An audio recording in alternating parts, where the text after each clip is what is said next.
I want to take you back to the U.S. because it's very topical in the U.S. regulation story. What do you feel about the U.S. regulations? Something tells me you don't particularly like all of it. You know, there's this myth out there that banks are fighting regulation. We're not. Okay, we've been in support of systemic regulator, additional consumer protection, not a separate agency, stronger protection. We thought there was a chance to simplify the system. That battle's been lost. We're not against the Volcker rules. We want a clear definition of what they are, and then we want to make sure they allow us to do what we need to do to serve clients and hedge our own positions. So, and to put most derivatives into clearinghouses. So we've supported about 80% of the things that are in these bills. The devil's in the detail. The Congress is meeting, not right now, but is meeting this week, going through the real detail, and they should get it right. They should get it right for the American financial system and the global financial system. And it needs to be coordinated. I think it should be coordinated internationally. It may not be. There may be things that are different, but that's okay. But I think the more global coordination, the better for everybody over an extended period of time. You said devil in the detail. Someone would say you'd think devil in the derivatives.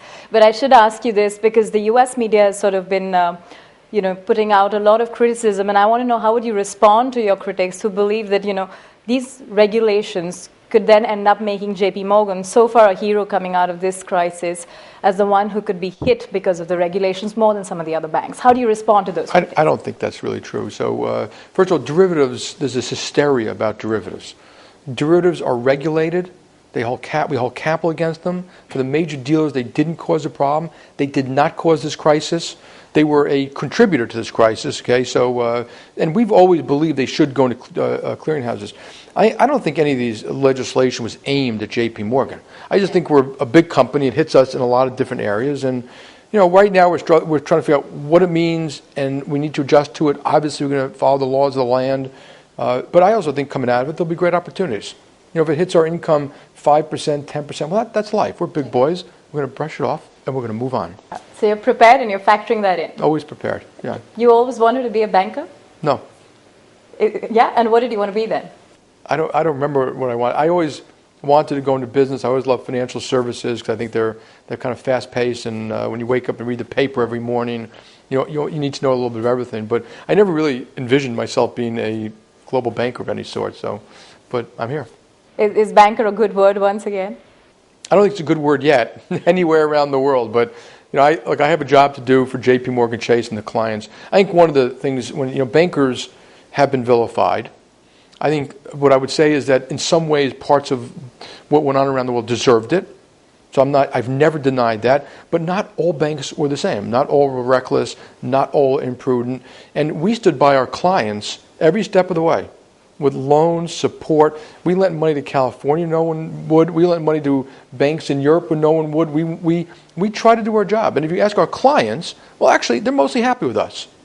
You've always been looked at as one person who's shunned the black tie brigade, and you've never picked up a golf club. Is that ever going to change? I do not play golf. I play tennis, and I do sports and stuff. And I hate putting on a black tie, but I go to black tie events all the time. Yes. You're a big supporter of gender equality, something we seem to see here in the Indian office as well. I believe your overall operations have over 50% women working. Does that make women better workers? Is that why J.P. Morgan is so dependent on them? Well, I wouldn't call us dependent on them, but we're proud of our history of diversity. If you look at J.P. Morgan globally, you'd be shocked at the diversity. But if you go to little pieces of it, like places in the United States, it's not nearly that diverse. So we have a lot of senior women who run major parts of the company and major parts of the world.